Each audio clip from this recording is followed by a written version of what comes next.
Miss Open Season and all suckheads. Hey, what's going on? It's me, PJ Bozek. We're here. It's PJ's Movie Time. It's You Pick a Month here in September of 2025. And each week I'm giving you 5 different movies to choose from. It's been fun. It's been great. Last week we did a Superman movie. You chose 1978 with Christopher Reeves. That was a good Superman movie. Go check it out. Go look up my old movie reviews. They're there. They're not going anywhere. I got season 1. I've got so far what we got for season 2 so far. And this week I gave you guys 5 different Marvel movies. Yes, we're going to Marvel since we did DC last week. And the 5 choices this week were Blade from 1998, the first Avengers movie, Ant-Man, Deadpool 2, and the New Mutants.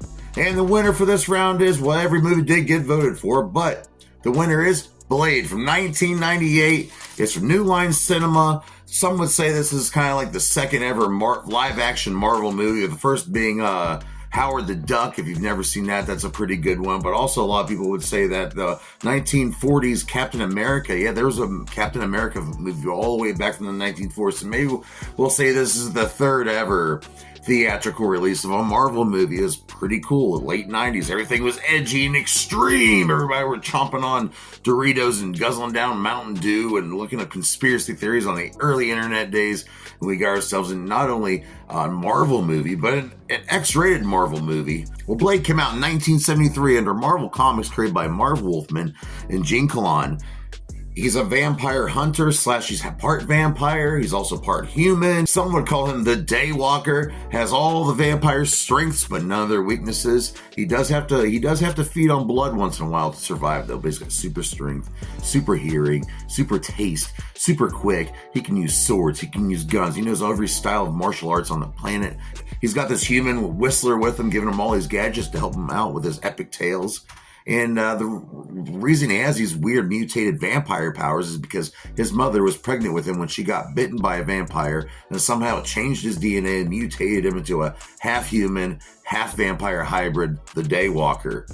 Really cool character, and Wesley Snipes perfected these roles. There's 3 of these movies. This movie is directed by Stephen Norrington, who also worked on League of Extraordinary Gentlemen. It is written by David S. Goyer. The budget for this movie was $45 million, and it ended up earning $131 million in the box office. It's pretty damn fantastic. The cinematographer for this was Theo Van de Sande, and they did a lot of the filming over in LA, Long Beach, over there in Vancouver, and even some stuff over in London. The stunt coordinator was Jeff Ward. The special effects, there were some amazing scenes, some pretty violent scenes. There was a subway scene, and they had to use a lot of green screens to make this happen. Bluesky Studios, also Image Savant, and Wildcat Distributions would also work on the special effects for this movie, and I think for the time being, these look pretty fantastic. They were going to have an original villain. The original villain, Deacon Frost, was going to turn into this La Magra monster at the end, but it just didn't look right. So we didn't get to see a really cool monster at the end of this comic book movie. He had the late 90s dark look with the shaved sides of his head, and he had the trench coat, ready to pull out a piece and blast a vampire out of nowhere. But who stars in this motherfucker, this violent vampire movie? Vampires are getting slaughtered, and it's really cool in this movie. Whenever they die, they just burst up into flames and kind of puff away into the dust. But who stars in this movie? We got Sonia Lathan playing Vanessa Brooks. We have the terrifying Udo Kier playing Dragonetti. He's like one of the elder vampires, kind of runs this council who oversees the world. And they want to keep their interactions with mankind to a minimum, only feasting on when they need to. But Deacon Frost, he wants to rise above the ranks and take over this guy's position. Donald Logue, I love this actor. Great guy. He's also in the Ghost Rider movie. He was in the Gotham. So this guy loves doing comic book movies, and he plays this vampire named Quinn, who's a kiss-ass of Deacon Frost. We have Chris Christopherson playing Abraham Whistler, who he's got so many damn gadgets. He's a badass. He's got a limp, but it's all right. He's been helping out Blaze since Blade was a kid. He grew up with these weird powers, and this kind of, took him in, taught him all these ways of killing people and martial arts and all that stuff. Whistler is a really cool character.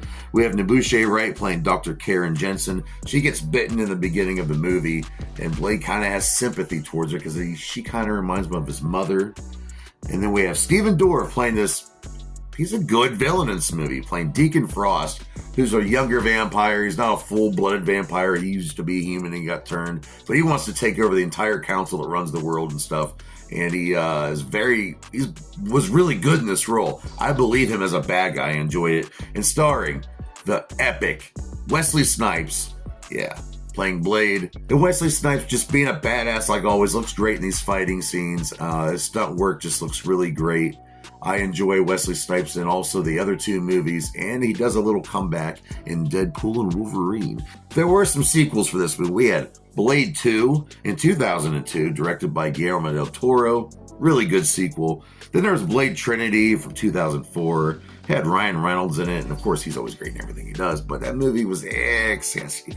They did a Blade TV series that came out in 2006, which kind of trails off from these other two movies, but we don't have any Wesley Snipes playing in that role. In the MCU, they're going to use Blade again. Let me get this ball sack out of my face. Anyway, Blade, the MCU is going to revive Blade, and then we're going to have Mahershala Ali play Blade. He also appeared as a character called, I think his name was Cottonmouth in the Luke Cage Netflix series, and he was really good in that, but I think it's going to be kind of confusing that all of a sudden he's going to be Blade, unless they do some type of multiverse stuff in the Secret Wars and the Doomsday Project coming up in the MCU. There's also a video game based off of this movie by Activision back in 2000, and it got very mixed reviews. I actually never played it. But this movie Blade, it would kind of kick the door open saying, hey, superhero movies are cool. Later on, we would get X-Men. Then we would get Daredevil. We would get Ghost Rider. Eventually, we would get Iron Man building up to, the MCU. And then we have a Spider-Man with the Sony movies and Venom. And that dreaded movie, Madam Web, which I will never, ever watch.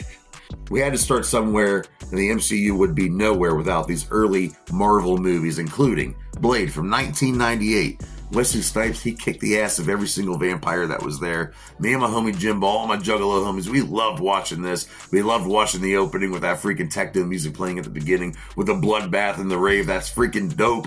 And I just love to see Deacon Frost. He's a great damn villain. I like to see them bring him back, actually, as Deacon Frost in this Doomsday Wars or the Secret Wars. What are they calling it? Oh, Doomsday. They're just calling it Doomsday, not to be confused with the DC character. But what do I rate Blade from 1998?